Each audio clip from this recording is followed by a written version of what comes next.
let the incoming boats have it easy. These boys going out are running into some pretty big waves on the north side of the pier, and we've got that riptide. We see inside the boat that they do have a place to put their feet to retain leverage when they're pulling on the oars. And look at that. Notice how they're trying to get to the bottom of the boat to maintain a lower center of gravity. They are out of control. They are swamped. Right now, the Carpinteria boat, which won a year ago, with Jeff White and Paul Hodgert currently in the lead. And they say these boats are unsinkable. That's about as close as you can get.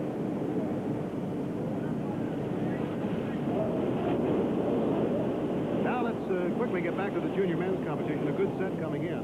And we'll be back to pick up both waves curling in. I can't believe these waves. I think we have 2 or 3 boats down on the other side of the pier, and they haven't even begun to face the rising waves on the other side. I think the surf is coming up quite fast. In first place, Carpinteria, lifeguards from that club, led by Jeff White and Paul Hodgert, who won this event a year ago. It seems impossible anybody could repeat. Who'd want to go back for a second chance? Well, they are in excellent condition, and they've really been practicing for this.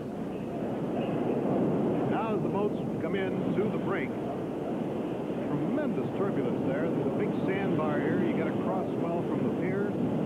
These waves spawned perhaps by a storm 1,000 miles away down in Mexico. Look at this. How would you like to look up and see that?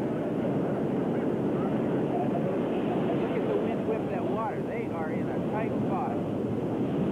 Boy, it has all the fury of a Hollywood Saga of the Sea, doesn't it? Looks like the Colorado River Rapids almost.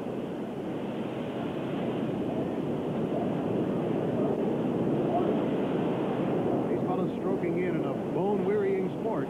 Now turning sideways to try to get that boat in position to get it up on shore. And this is where it's really critical. This is where a race can be won or lost. That sprint up the beach sometimes is really a hard thing to do after banking it around that pier. Uh-oh, look at this. One boat over. That boat did a complete flip, and down it goes. That was a second-place boat, by the way, and the fellows are going to swim on into shore. Carpinteria has won the race for the second year in a row with Jeff White and Paul Hodgert. They're coming in. Bill, we've got a giant set building outside. I can see the waves out there. Right, and I think we've got big trouble. Look at over the falls. Look at this. Fantastic. They're headed towards the pier. They're both at the bottom of the boat, and they hit the pier. And that boat has completely broken apart.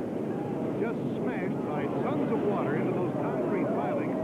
And the boys are okay. I see both of them there. I think they better get out of the way of that piling before the next wave hits, because the set's still coming.